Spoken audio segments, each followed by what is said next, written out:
सुंदर ज्ञान देते हैं। शबरी, आपके पास सारे ज्ञान विद्यमान है। कौन कहता है कि आप जड़ है, मूर्ख है? कि प्रथम भगति संतन कर संगा,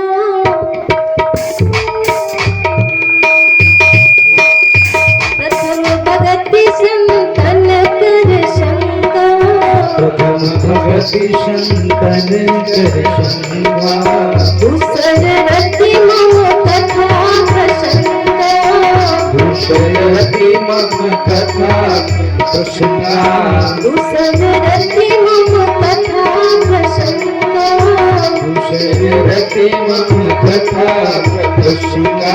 गुरुपद पंकज सेवा दूसर भक्ति हो, छोटी भगत मम के घर भगत संगा, मंत्र जात मम जगति श्वासा,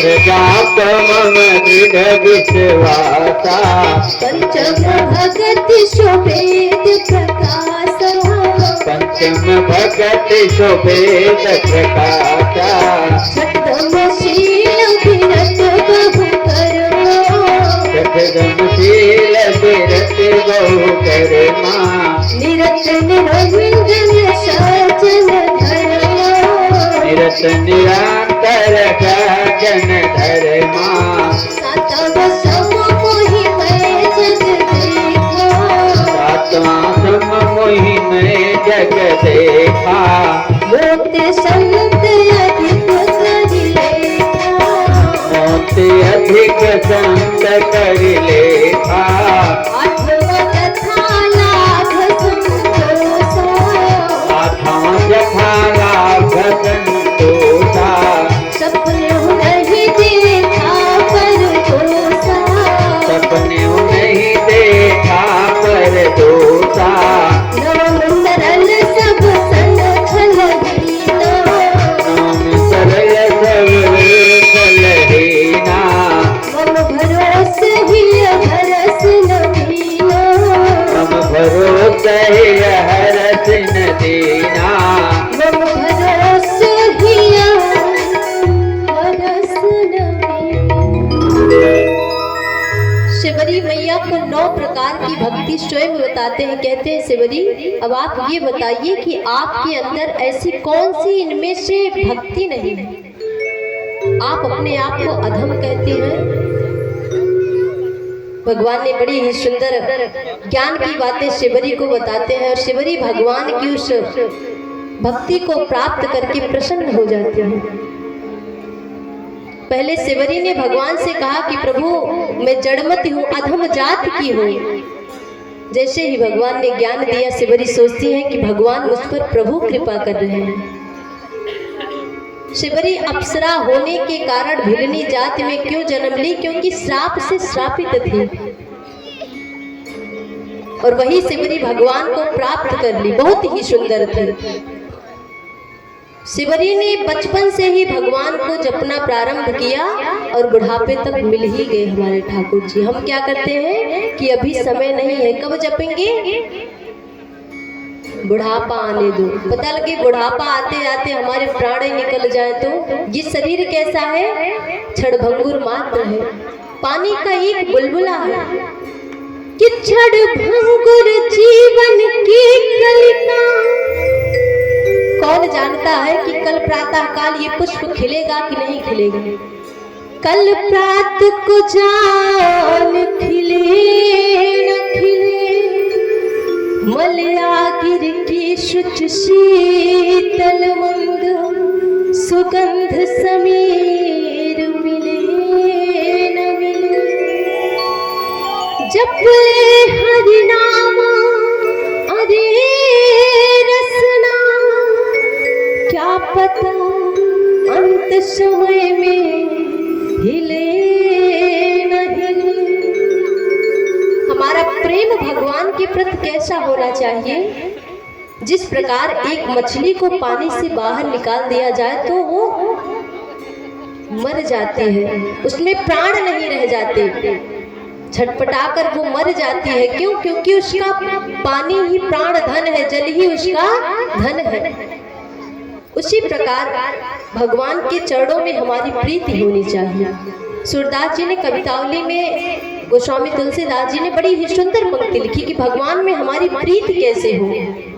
कि सिया राम स्वरूप अगाध रूप, विलोचन मिलन को जल है। शुच राम कथा मुख राम को नामो, ये बलि राम ही को बल है। अरे गति राम ही सुमति राम ही सु, रति राम सु राम को बल है। सबकी न कहो तुलसी के मते, इतना जग जीवन को फल है।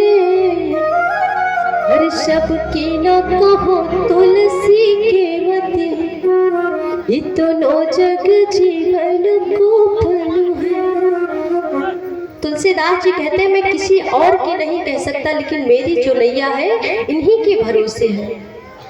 जीवन की यही सच्चाई है कि प्रेम होना चाहिए तो गति मति रति बुद्धि हृदय सब भगवान के चरणों में समर्पित होना चाहिए। कल हम लोग भक्ति ज्ञान वैराग्य की जिस महात्मा की कथा का श्रवण किए थे, भक्ति ज्ञान वैराग्य से विश्वास ज्ञान और श्रद्धा की पूर्ति होती है, तभी जाकर भगवान की भक्ति में मन लगता है। आज हम लोग प्रथम स्कंद में मूल में प्रवेश किए हैं। राधे राधे। ये बच्ची देखिए आज गई थी हम लोगों के पास। ये बच्ची बड़ी ही ठाकुर जी की कृपा इन पर बहुत है और बड़ा ही सुंदर ज्ञान दिया कि जीवन में माता पिता ही सब कुछ होते हैं। और ना जाने काका बताए, मैं तो भूल ही गई, लेकिन ज्ञान इसका बड़ा ही सुंदर था। मुझे लगा कि अगर ये आगे चलकर प्रभु की कृपा हुई तो बहुत आगे निकल जाएगी, क्योंकि देखिए माता पिता ही बच्चों को सीख देते हैं और माता पिता ही जीवन की पहली सीढ़ी है, पहले गुरु हैं। ये बात तो सत्य है। सुखदेव जी ने परीक्षित को बड़ा ही सुंदर ज्ञान आगे की कथा में आप लोग सुनेंगे। इसी ज्ञान को मनुष्य के ऊपर ऋषभ देव ने अपने 100 पुत्रों को बैठा कर दिया था। भरत जी महाराज को बड़ा ही सुंदर ज्ञान दिया। मनुष्य का जीवन क्या है, हम इस पृथ्वी पर कैसे आए। पृथ्वी पर आने का मूल कारण यही है कि हम लोग को भगवान जब इस संसार में भेजते हैं तो निमित्त माता पिता ही होते हैं। तो प्रथम स्कंद में गोस्वामी तुलसीदास जी जिस प्रकार अपने महात्म को बताए हैं रामचरितमानस में, उसी प्रकार महात्म को सुखदेव जी मुनि महाराज परीक्षित को बताते हैं। वेदव्यास जी जिसका गायन और वादन किया है, रचना किया है। प्रथम स्कंद में गोस्वामी तुलसीदास जी कहते हैं कि भगवान के गुरु के और माता पिता के चरणों का ही वंदन करके गणेश जी के चरणों का ही वंदन करते हैं। और इसमें इन्होंने भगवान के स्वरूप को बताया। वेदव्यास जी ने लिखा कि श्रीमद् भागवत में प्रथम स्कंद में सबको मिलाकर 12 स्कंद है महात्मा को छोड़कर, और 335 अध्याय हैं, 18,000 श्लोक हैं इसमें। ये 18,000 श्लोकों की संहिता है। तब जाकर भागवत का एक महाग्रंथ तैयार हुआ। 3 श्लोक लिखते हैं और बताते हैं कि भगवान का स्वरूप क्या है। ये जो संपूर्ण भागवत है ये भगवान के एक एक अंग है। पहला अंग भगवान का चरण है। प्रथम स्कंद जो है वो चरण है भगवान का। वेदव्यास जी कहते हैं कि एक एक अंग भगवान के संपूर्ण स्कंद जो है एक एक अंग है। पादो तो प्रथमा स्कंदा, द्वितीय जननी सुतो, तृतीय संस्थनी गेय, चतुर्थे कटी रुचते, नाभि तो पंचम विद्या, हृदयं षष्ठं इरीयता, सप्तमस्तु प्रोक्ता, अष्टमः कण्ठो रुच्यते, अस्कन्धस्तु नवमा दसवा मुख भीरिता एकादश स्तुतमागम स्वाब्रह्मरंध्रकम। भगवान का जो ये स्वरूप है एवं भागवतम शास्त्रम प्रकीर्त गुणवान। भगवान का यही स्वरूप ही एक एक अंग है। पादो तो प्रथमा स्कंद, भगवान का जो ये पहला स्कंद है भगवान का चरण है। दूसरा स्कंद जन्य, द्वितीय जननी श्रुते घुटना है। तीसरा जंघा है।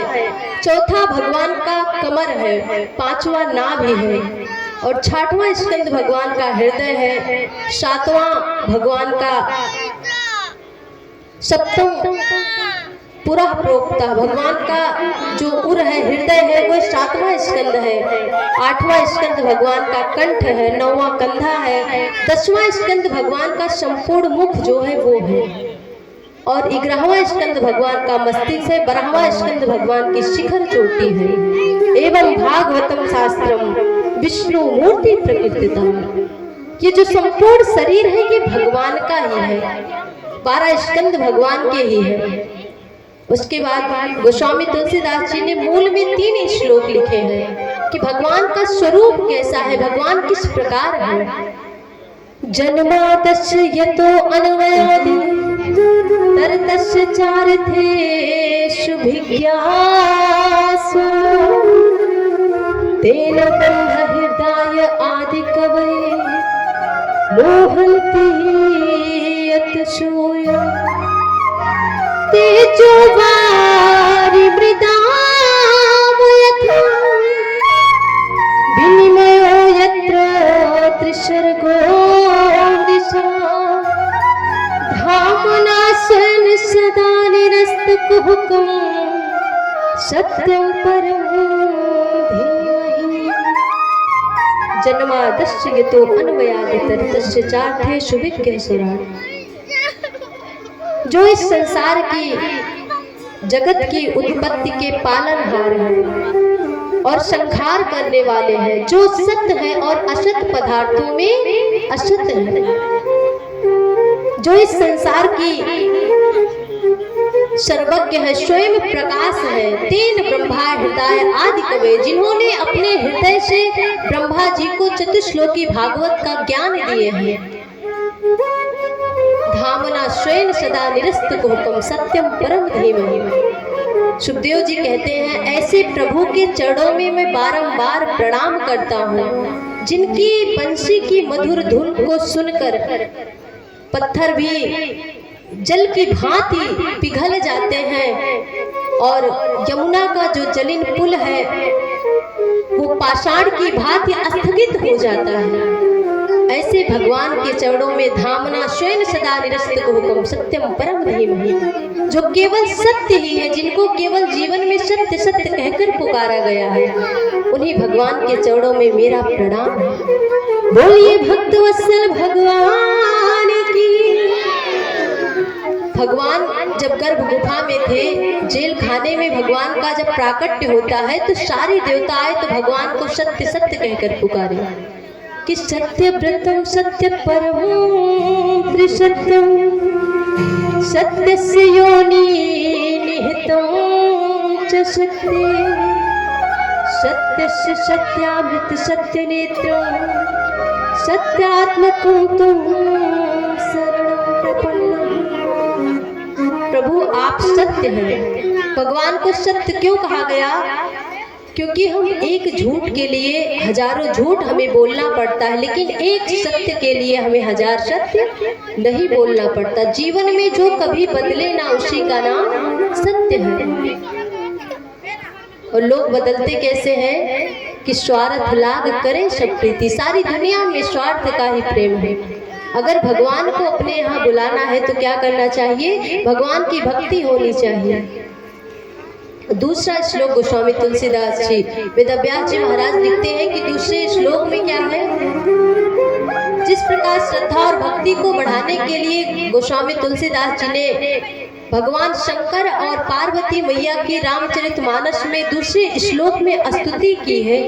उसी प्रकार वेद व्यास जी लिखते हैं कि भगवान की भक्ति करना है तो वेदम वास्तव मत्र वस्तु शिवदम तापत्र योन्मूलनम। जो वेद है वस्तु है और शिवम है कल्याण करने वाले हैं, उसी 3 प्रकार के तापों का जो नाश करने वाले हैं। धर्म प्रोचित कैवतो वत्र परमो निर्मस्राम सता वेदम वास्तव वत्र वस्तु शिवदम तापत्रयोन्मूलनम। श्रीमद् भागवते महामुनि कृते किम वा पररीश्वरा साधो हृदयारुद्धते यत्र पृथ्वी शुशोभिस्तच्छड़ा। कहते हैं कि उसके हृदय में भगवान तत्क्षण के लिए नहीं बैठते। कैसे बैठते हैं?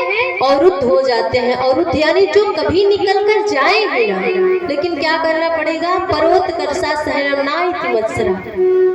दूसरों से हमें द्वेष नहीं करना है। देखिए, एक मच्छर जो है वो बाहर रहता है, लेकिन एक मच्छर हमारे अंदर है। मत्सर यानी मच्छर। वो मच्छर हमें कैसे चुभता है? अरे देखिए, मुझसे कितना आगे निकल गया। भगवान ने उसकी कैसे सुन ली? उसको नौकरी मिल गई, उसका व्यापार बढ़ गया। तो यानी द्वेष ईर्ष्या, जब हमारे अंदर द्वेष और ईर्ष्या का भाव रहेगा तो हम भगवान की भक्ति प्राप्त नहीं कर सकते। ऐसे व्यक्तियों को वेदव्यास जी कहते हैं कथा का श्रवण पान नहीं कराना चाहिए। परोत्कर्षा सहनमनाति। परोत्कर्ष यानी दूसरे की उत्कर्ष को, खुशी को जो देख ना पाए उन्हें ही मत्सर कहते हैं। परोत्कर्षा सहनमनाति मत्सरा। तो हमें क्या करना है? भगवान की भक्ति प्राप्त करना है तो दूसरों से द्वेष करना छोड़ देना चाहिए। कि कंचन तजना कठिन है, सहज है सहज प्रिया का नेह है, और मान बड़ाई ईर्ष्या तजना दुर्जन होय। कठिन है, ये बहुत ही कठिन है। क्यों? कहीं हम गए, मान सम्मान नहीं मिला, हमारे मन में यही होगा कि अरे लोगों ने कैसी व्यवस्था कर दी है, तनिक मान नहीं मिल रहा है, सम्मान नहीं मिल रहा। उस पर हम क्या करते हैं? क्रोध करते हैं कि मान बड़ाई ईर्ष्या दुर्जन तजना हो। बहुत दुर्लभ होता है ये। इसीलिए हमें दूसरों से अगर द्वेष करना है तो भगवान की भक्ति प्राप्त नहीं हो सकती। इसीलिए गोस्वामी तुलसीदास जी कहते हैं कि जीवन में अगर मान बढ़ाई पाना है तो किसी से उस पर हमें ये नहीं सोचना चाहिए किससे मुझे सम्मान मिले और मान मिले। क्या करना चाहिए? केवल भगवान की भक्ति में लगे रहना चाहिए। अस कही प्रभु दीन बंधु कारण रहित दयाल, तुलसी सटते ही भजे छाड़ कपट जंजाल। कि हमने आंगन नहीं बुहारा, चंचल मन को नहीं सवारा, कैसे आएंगे भगवान, कैसे आएंगे भगवान। आंगन नहीं बुहारा, हमने आंगन नहीं बुहारा, कैसे आएंगे भगवान, कैसे आएंगे भगवान, कैसे आएंगे भगवान, कैसे आएंगे भगवान।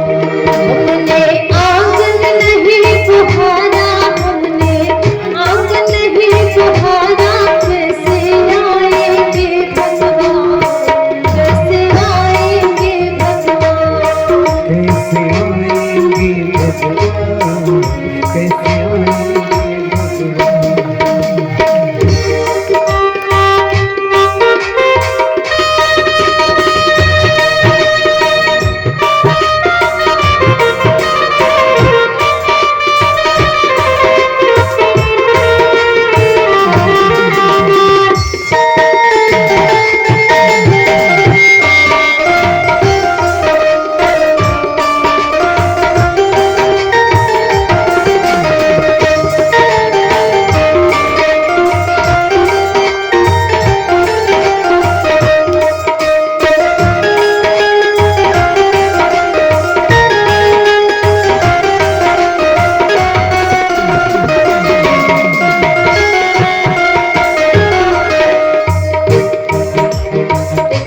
ठाकुर जी को बुलाना है तो क्या होना चाहिए? भाव। भगवान ने कहा कि भाव का भूखा हूँ मैं और भाव ही एक सार है, और भाव से जो नर भजे तो भाव से बेड़ा पार है। तो करना क्या पड़ेगा? मीठी मीठी तालियां, और कैसे?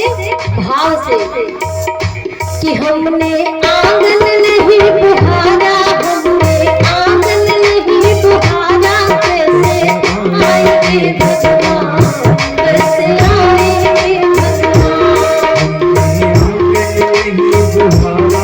हमने आंगन नहीं बुहारा, कैसे आएंगे भगवान, कैसे आएंगे भगवान, कैसे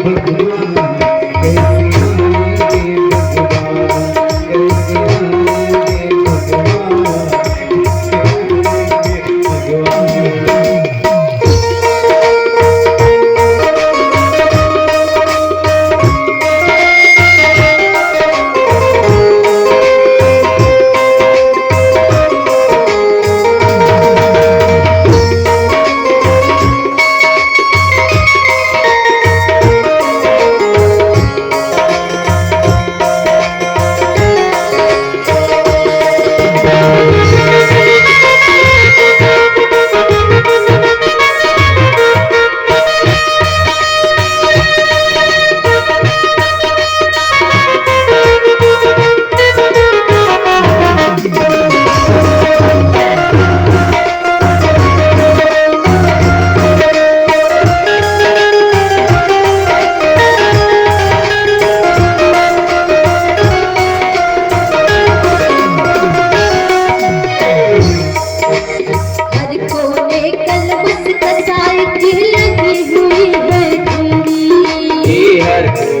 कलमत कसाय की लगी हुई है ढेरी, ज्ञान की किरण नहीं पर भर घड़ी अधेरी, कहीं ज्ञान की किरण छुपी है हर कोठरी अधेरी।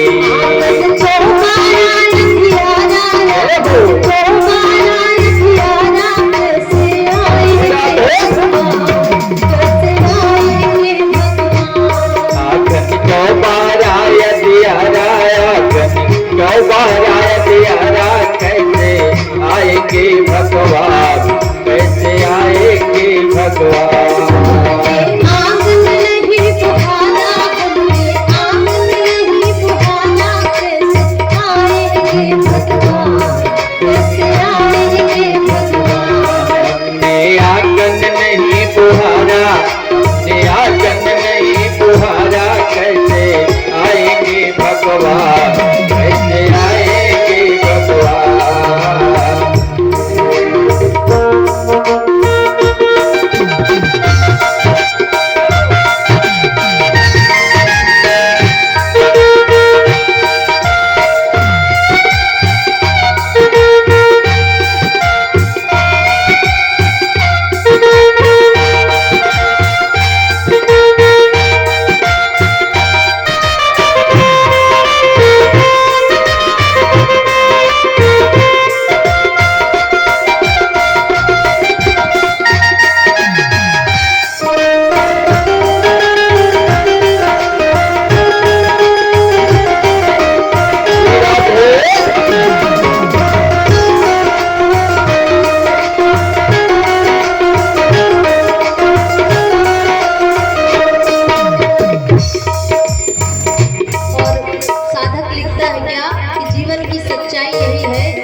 देखकर हमारा हृदय ना पिघले तो मनुष्य का जीवन लेना बेकार है।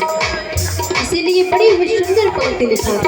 उन्होंने कहा, हृदय हमारा पिघल न पाया जब देखा दुखियारा, हृदय हमारा पिघल न पाया जब देखा दुखियारा, हृदय हमारा पिघल न पाया जब देखा दुखियारा, हृदय हमारा पिघल न पाया जब देखा दुखियारा। किसी पंथ भोले ने हमसे पाया जन सहारा, किसी पंथ भोले ने हमसे पाया नहीं सहारा। सूखी है करुणा की धारा, सूखी है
के हृदय को देखकर अगर हमारा हृदय पिघला नहीं तो मनुष्य का जीवन बेकार है।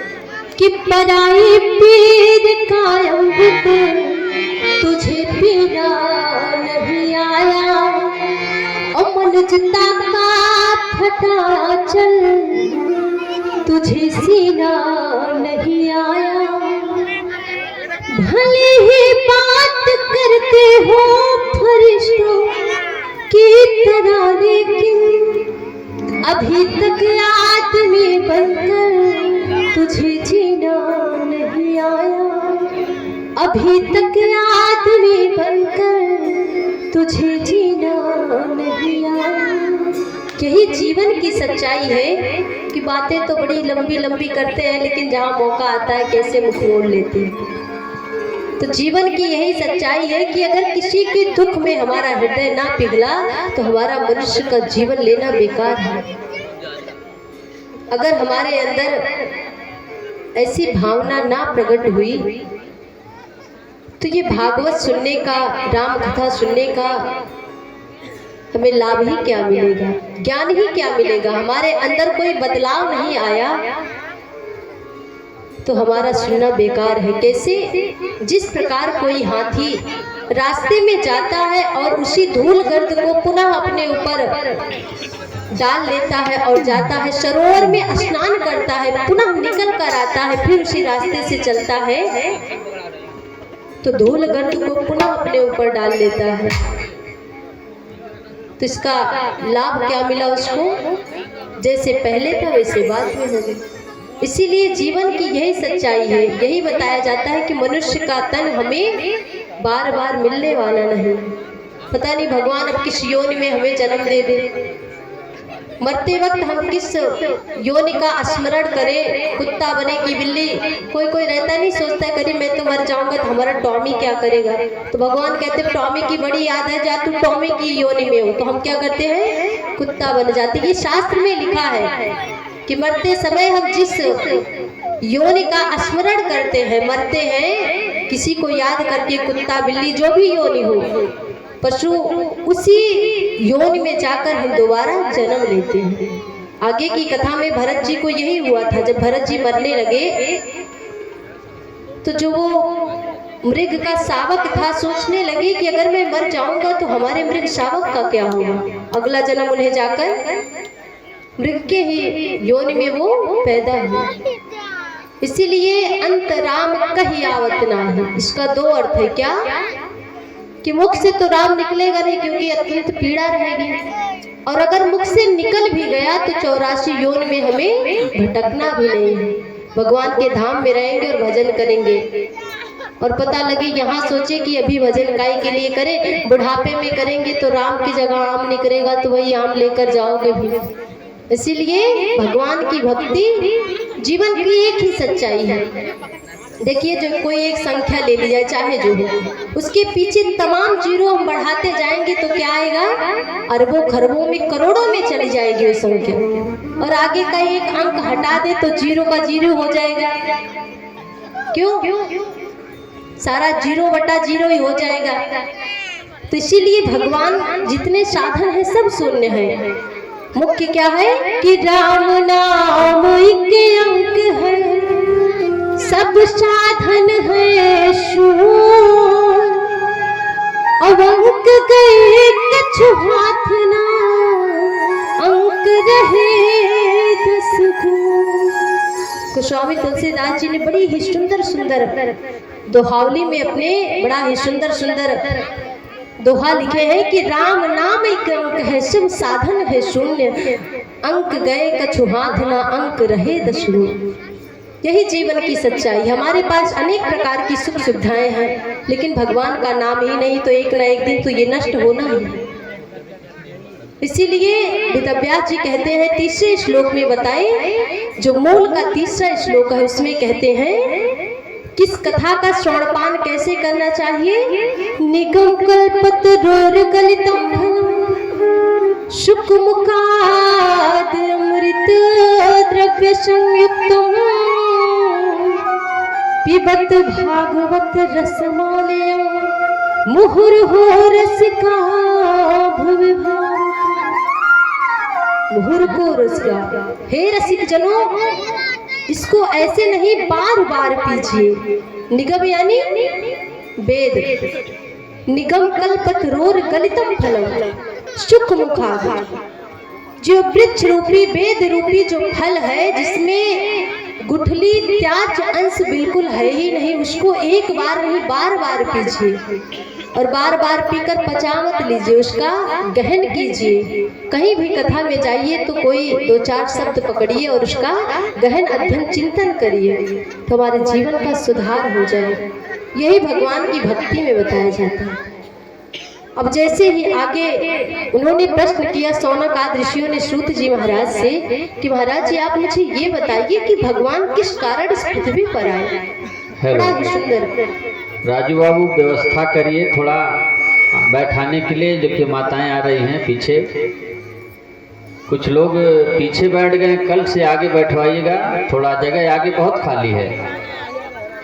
हाँ, आगे व्यवस्था करवाइए, आगे जगह खाली है और माताएं सब पीछे बैठी हैं। कल से और आगे बढ़वा के बैठवाइएगा। आ जाइए आप लोग जो खड़े हैं। भगवान का कथा खड़े होकर नहीं सुनना चाहिए, जो खड़ा होकर सुनता है तरकुल होता है। हम नहीं कह रहे, भागवत में लिखा है जी खड़ा हो भगवान के कथा सुना लो तरकुल हो, पतर के छहावो नहीं करी। इसलिए भगवान की कथा को बैठकर सुनना चाहिए और अभी नीचे बैठकर सुनना चाहिए। किसी की असमर्थता है तो कुर्सी या मेज तख्ता ले सकता है, लेकिन नीचे बैठ के सुनना चाहिए। ये हमारा बताना कर्तव्य है। बाकी आप लोग का जैसा व्यवस्था है वैसे बैठे, कोई बात नहीं है। तो इसलिए आप सभी लोग खसक आइए आगे, जो बीच में गए थे सभी माताएं, तो जगह हो जाएगा। जय श्री राधे, जय श्री श्याम। बोलिए भक्तवत्सल भगवान की। उन्होंने बड़ा ही सुंदर प्रश्न किया शौनक आदि ऋषियों ने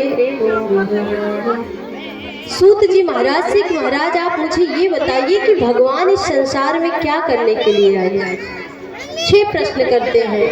वो 6 प्रश्न क्या है कि भगवान संसार में आए, क्यों, किस कारण आए और क्या क्या लीलाएं की। भगवान जब चले गए तो धर्मम कम शरणं गता। और शास्त्र तो अनेक है, किस शास्त्र का हमें अध्ययन करना चाहिए। किम से यह शास्त्र सारम कह स्वा अवतार प्रयोजन किम कम अवतारस्य के शरणं धर्मं कम प्रभु, जब भगवान अपने धराधाम को चले गए तो धर्म किसकी शरण में गए। बड़ा ही सुंदर प्रश्न करते हैं शौनक आदि ऋषि, जो 88,000 ऋषिगण है नैमिषारण्य की भूमि में बैठे हैं। वहां पर वो 1000 वर्ष तक भगवान की भक्ति करते रहते हैं। और प्रश्न उनका यही था कि प्रभु आप मुझे बताइए कि भगवान किस कारण से आए, कितने अवतार हुए भगवान के। शौनक आदि ऋषियों को सूत जी महाराज बताते हैं, अपने गुरु सुखदेव जी मुनि महाराज का वंदन करना चाहते हैं। और जैसे ही गुरु वंदना करते हैं सूत जी महाराज सुखदेव जी मुनि महाराज का, भगवान सरस्वती का और व्यास जी का वंदन किए, उसके बाद कथा कहना प्रारंभ करते हैं कि भगवान इस धराधाम पर आए। अनेक शास्त्र को पढ़ने से कोई लाभ नहीं है, जो भगवान की भक्ति प्राप्त करा सके उसी का अध्ययन करना चाहिए।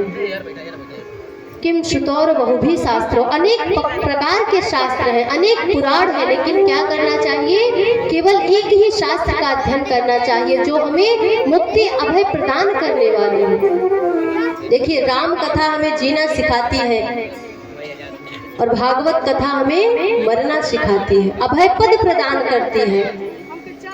और अभय पद किस चीज का, क्योंकि मृत्यु से हम लोग को बड़ा ही डर लगता है। हम लोग सोचते हैं ना कि राम राम कहीं मर न जाए, अभी कुछ होता है थोड़ा बीमार पड़ जाए तो यही सोचते हैं कि राम राम कहीं मर न जाए। इसीलिए भागवत की कथा जब परीक्षित को 7 दिन में मरना था तो परीक्षित को सुखदेव जी मुनि महाराज ने जब वो कथा सुनाई तो परीक्षित सोचते हैं कि अब मेरे प्राण भी निकल जाए तो मुझे चिंता नहीं है। उनको अभय ज्ञान हो गया, क्योंकि ये शरीर जो है नश्वर है, जहाँ सांस गति बंद हुई तहाँ माटी का माटी ही रहे। सुखदेव जी ने बड़ी ही सुंदर बात कही, परीक्षित को ज्ञान हुआ।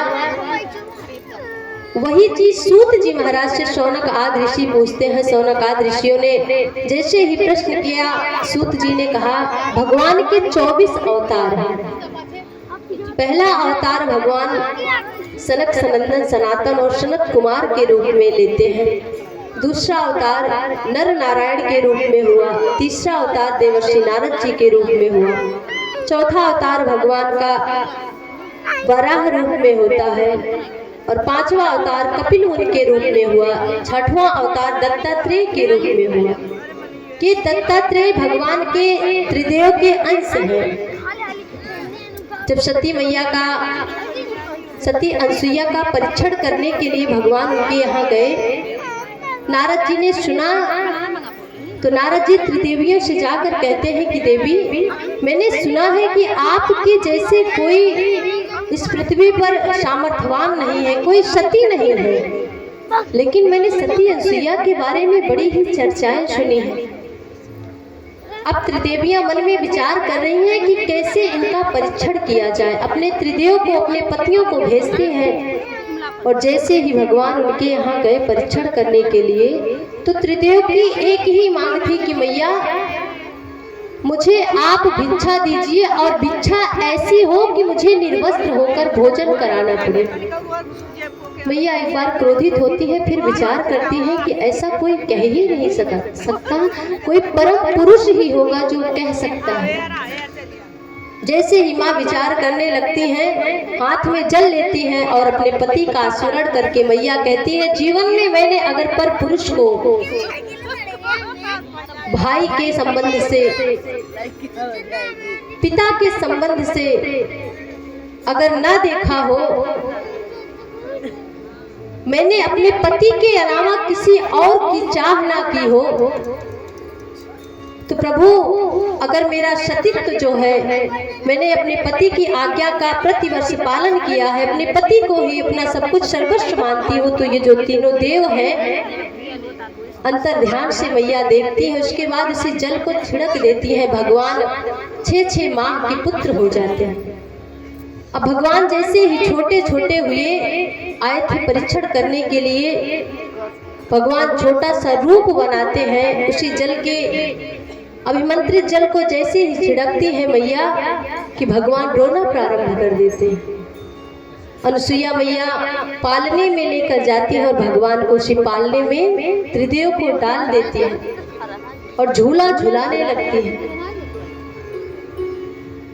माता अनसुईया जैसे ही भगवान रोना प्रारंभ करते हैं, माता अनसुईया प्रभु को पालने में डालकर झुलाती है कि माता अनसुईया जी ने डाल दियो पालना, झूल रहे तीन देव मन करके। कौन कौन मैया को झुलाना चाहता है कि मैया अपने घर में ठाकुर जी को बुलाए और ठाकुर जी को झुलाए? अगर हम भी चाहते हैं तो पूरे पूरे हाथ उठाएंगे और कहेंगे क्या? माता अनसुईया जी ने डाल दियो पालना, झूल रहे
भगवान क्या करते हैं, हृदय सोचते हैं कि अरे मैं तो यहाँ आया था माँ का परीक्षण करने के लिए, लेकिन यहाँ मुझे क्या करना पड़ रहा है। अब छोटे बालक है तो या तो वो रोएंगे या सोएंगे, तो भगवान क्या कर रहे हैं यहाँ, बालक की भांति प्रभु रुदन मचावे, बालक के भांत प्रभु रुदन मचावे, वहाँ पर भोल संकेत में बतावे, ब्रह्मायो बिगड़ो संकेत में बतावे, लेने यहाँ गले आए भेष नहीं डालना, लेने यहाँ चले आए भेष नहीं डालना, झूम रहे दीन देव बन करके डालना।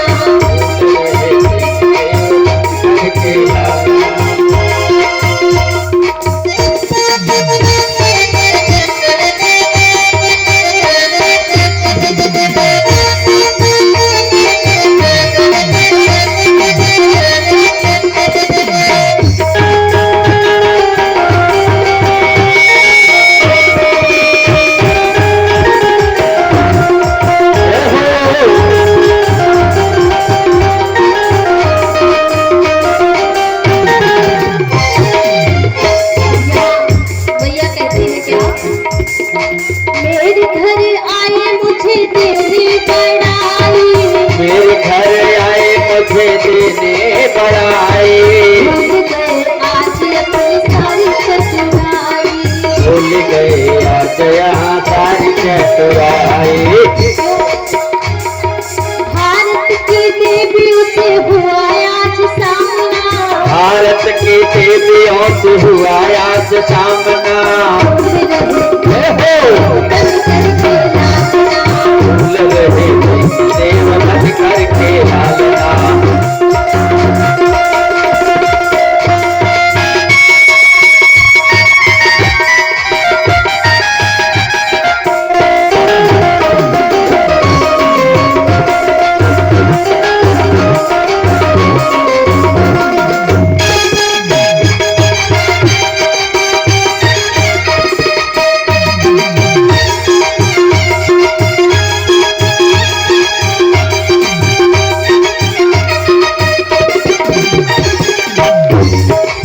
राधे। अब ये महाराज जी देखने में तो बड़े ही छोटे छोटे बालक हैं, लेकिन है कैसे, कोई गरुड़ पालक कोई सृष्टि के रचैया, कोई गरुड़ पालक कोई सृष्टि के रचैया, कोई गरुड़ पालक कोई सृष्टि के रचैया, कोई गरुड़ पालक कोई सृष्टि के रचैया, कोई बैठे नदिया पे डमरू बजैया, कोई बैठे नदिया पे डमरू बजैया, ऐसे बस तीन दो पूछो कोई हालना, ऐसे तीन देव पूछ कोई हाल ना, भूल रहे हो बन करके नाचना, भूल रहे देव बन करके लालना, आता ने कोई आने डाल के पालना, भूल रहे देव बन करके लालना,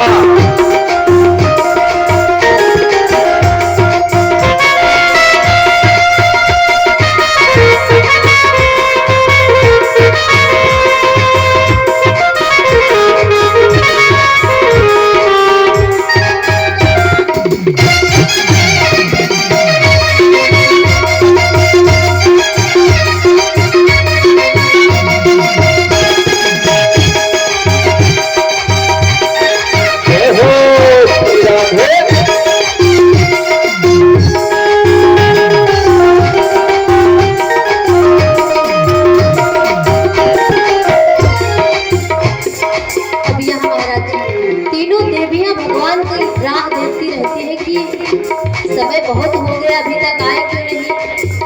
अब नारद जी पहुंच पड़े, मैया जाइए आप अपने पति को वापस लेकर आइए। मैया मन में विचार करती है कि अरे कैसी विडंबना आ गई। नारद जी सारी खबर को पहुंचाते हैं, पत्रकारों की तरह नारद जी महाराज यहाँ काम कर रहे हैं और मैया के पास गए कहते हैं माँ जाइए देखिए प्रभु की क्या हाल हुई है। मैया गए वहाँ पर, जैसे ही मैया अनुसुईया की कुटिया में आती है तो बड़ी ही दुखी है। अनुसुईया मैया कहती है दुखी होकर कुटिया पधारी, दीन देवी दुखी होकर कुटिया पधारी, दुखी होकर कुटिया पधारी, दीन देवी दुखी होकर कुटिया पधारी।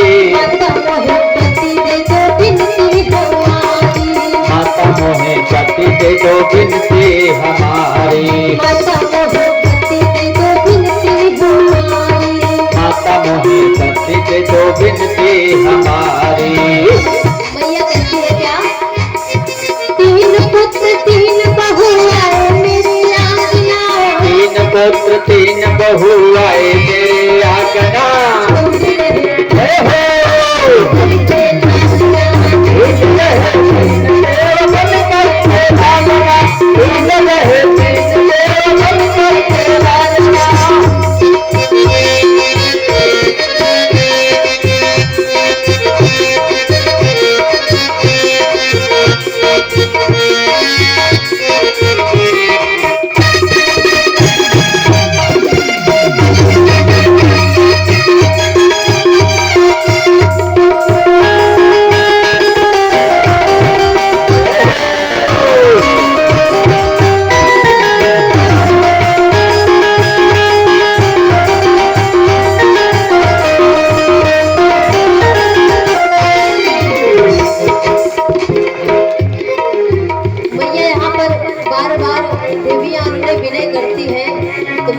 भगवान को लौटाती है और कहती है देवियां, जीवन में किसी का परीक्षण करने से अच्छा है कि खुद के मन में शांति होना चाहिए।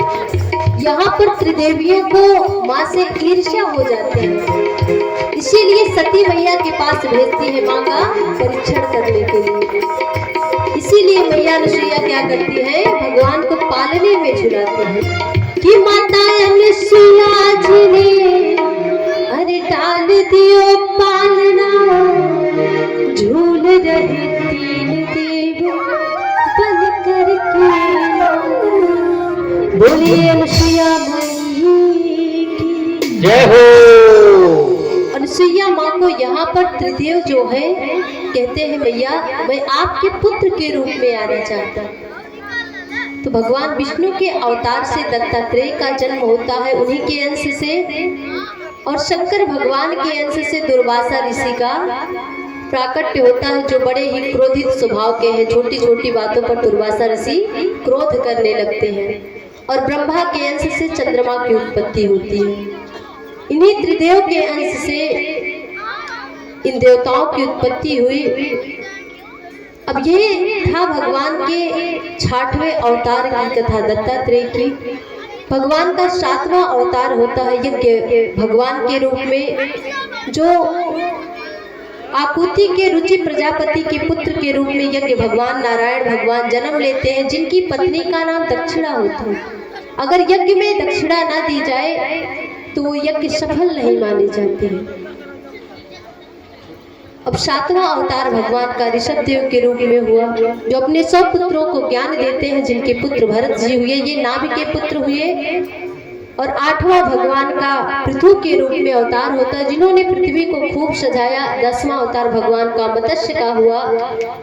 जब भगवान समुद्र में प्रलय आया था तो भगवान मत्स्य अवतार धारण करके उस प्रलय को झेलते जाते, उस नौका को भगवान पूरी रात खींचते गए मछली का रूप धारण करके। उसके बाद भगवान का 11वां अवतार कच्छप का हुआ, 12वां अवतार धन्वंतरी का हुआ, 13वां अवतार भगवान का मोहिनी का होता है, 14वां अवतार नरसिंह का, 15वां अवतार भगवान वामन के रूप में लेते हैं, जो राजा बलि को छलकर त्रिलोक की पृथ्वी को स्वीकार कर लेते हैं, तीनों लोक को अपना लेते हैं। उसके बाद भगवान का 16वां अवतार परशुराम का हुआ, 17वां अवतार वेदव्यास जी महाराज के रूप में होता है, 18वां अवतार राम के रूप में, 19वां अवतार बलराम के रूप में, 20वां अवतार कृष्ण के रूप में, 21वां अवतार हंसा के रूप में, 22वां अवतार हैग्रीव के रूप में, 23वां अवतार भगवान का बुद्ध के रूप में होता है, और 24वां अवतार भगवान का कलयुग की समाप्ति पर संभल नामक ब्राह्मण के घर में भगवान कल्कि का अवतार होगा।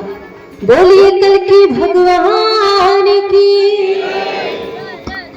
कहो एम करना मतवा लोग सूतत बाटिन का बात है, ढेर ना खा ले हैं आप लोग। एम क्यों ऐसी कैले बात, क्यों ऐसी करत बा है। भगवान की कथा में अठे भवानी आवेले बिना मृदंग के, तो कुंभकर्ण के पत्नी है नित्रा, तो कालीन भगवान से हमरो कहीं स्थान मिली, कहले भगवान जा जहाँ हमार कथा हो तहाँ तक सर पे सवार हो जाएगा। अब दूसर क्यों थोड़ा नीक ना आवे तो हमेशा एकदम टकटकाक ताकत रही, लेकिन भगवान की कथा में भाई आवेला आप लोगन के तो सूती मत। अरे ये 4-5 दिन 6 दिन जगावे आयल है हम, और वो जब बड़ा भाग्य होला तब होला, जब प्लान बनाला व्यवस्था बनाला तब होला। ऐसे जने सेठ जी रहला हो कथा सुने ना जाए कबो, तब से ठाइन कहें चली आप कथवा में अमृत बरसाला, तो कहें कथवा में अमृत बरसाला। तो बड़े चिरौरी के बाद वही एक दिन सबसे पीछे बैठल रहे, और सबसे पीछे बैठल रहे तो कितना जने जब सूतल है तो मुँहवा बवा जाला, चाहे मच्छर है चाहे माछी, कौन मतलब ना हो, आदत होला क्यों क्यों के सूत जाले मुँह बवा जाए। अब पीछे खूब बैठल रहा, अब कहले रहलिन कि खूब अमृत मिलाला कथा में। अब वो पीछे बैठल रहना तौले कुकुर घूमत घूमत आयल, बड़ा शुद्ध जगह कुल जन्मे करा कुल्ला करेला, उन्हें धरती पुत्र धरती पर नहीं लवशंका करेला, और तौले अपन उठा के लवशंका कही दिला मुँह में। अब आरती भाई प्रसाद बटल, कहल रे फलाने चलबा, और जब उठला मुँह कुल बुलाए तो बड़ा नमकीन नमकीन लगा। कहले करे हम तो जननी कथवा में अमृतवा मीठ होला, तो महन खार लगत बा, यही नाते हम कथा सुने ना आवत रहली है। अते काली अमृत मिलाला अमृत मिलाला, इत महन नौन खार हम तो जनली मीठ होला। बोले नारायण भगवान की कहन, जो जागत है वो पावत है, और जो सोवत है वो खोवत है। तो जे सोती थे कि नमकीने मिली बता देते। हाँ, इसलिए आप लोग जागते रहिए, चौकीदार का काम है जागते रहो, यानी जीवन में सचेत हो। मानव जीवन अगर मिला है तो हमारे महापुरुषों ने यही मानव जीवन उद्धार के लिए ही आए, और भागवत कथा, राम कथा, पूजा पाठ, तमाम विधि विधानों से यही बताए हैं कि मानव जीवन का कैसे कल्याण होगा। इसलिए कथा का आनंद लेते हुए आज आप सबके बीच में गणेश भगवान के झांकी का भी दर्शन कराया जाएगा, और कल शिव और पार्वती जी का विवाह का कथा है भागवत में, तो कल उसकी झांकी दिखाई जाएगी। ऐसे ऐसे एक एक दिन आप लोगों को आनंद किया जाएगा, और कल से और भीड़ बढ़ जाए चाहिए। हम व्यवस्था करब, एक एक जने घर से नहीं आवे, पूरा घर आवे, तेकर घर भगवान रखे हैं, क्योंकि जीवन में पता नहीं क्या होगा क्या नहीं होगा। क्योंकि कहा गया है जागता रे चल मुसाफिर, सपन तेरा हो न हो, अब कौन जाने रात बीती फिर सवेरा हो न हो।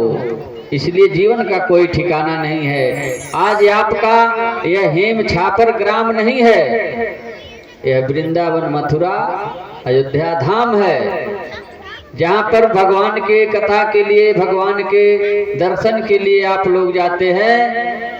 उस भगवान की कथा आज यहाँ हो रहा है, तो इसलिए यह ग्राम नहीं है, यह धाम है। तो इस धाम में आप लोग जो अवसर है उस अवसर का लाभ लें और आनंद लें। जय श्री राधे।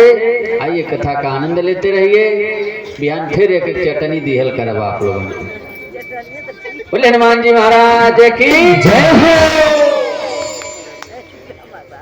बोले भक्तवत्सल भगवान की। अब यहाँ पर जैसे ही सूत जी महाराज शौनक आदि ऋषियों को ज्ञान दिए। उसके बाद नारद और व्यास जी का संवाद होता है। व्यास जी के जिस रामचरित जिस भागवत की कथा को उन्होंने लिखा, वो नारद जी के संवाद से ही, दोनों में संवाद होता है। उन्होंने एक ही प्रश्न किया, नारद जी जैसे ही आते हैं, नारद जी से कहते हैं, नारद जी हमारे मन में मैंने 17 पुराण लिख दिए, महाभारत के 1 लाख श्लोक लिख दिए, लेकिन मेरे मन को शांति नहीं मिली। नारद जी ने अपने पूर्व जन्म की कथा सुनाई भगवान की भक्ति से ही, और यही कहते हैं कि वेदव्यास जी आप भगवान के सुंदर सुंदर चरित्र का गान करिए, लीलाओं का ज्ञान करिए। वहीं पर वेदव्यास जी महाराज को ज्ञान हुआ और सरस्वती के तट पर बैठकर वेदव्यास जी महाराज बोलते गए, गणेश जी महाराज लिखते गए, और लिखते लिखते 18,000 श्लोक की संहिता प्राप्त हो गई। अब मन में विचार करने लगे कि मैं इसको किसे पढ़ाऊं। अपने पुत्र सुखदेव जी मुनि महाराज की याद आती है। अपने 4 शिष्यों को ले जाकर इस कथा का श्रवणपान कराते हैं, श्लोक को बताते हैं, शिष्य को 4 दिशाओं में भेजते हैं। शिष्य गया और इसी श्लोक को पुनः गायन करने लगा। जैसे ही गायन किया, सुखदेव जी के कान में सुनाई दिया ये श्लोक। सुनते ही सुखदेव जी उठ खड़े हुए। सुखदेव जी का जो मन था निर्गुण ब्रह्म में था, लेकिन जैसे ही भगवान की इस कथा को सुनते हैं तुरंत उठ जाते हैं। श्लोक शिष्य गाने लगता है। भगवान वेदव्यास जी के द्वारा पढ़ाया हुआ जो श्लोक है, वरह पीडम नटवर वपुः कड़यो कड़िकार को विभ्रद्वासा कनक कपिशु वैजंती चवा।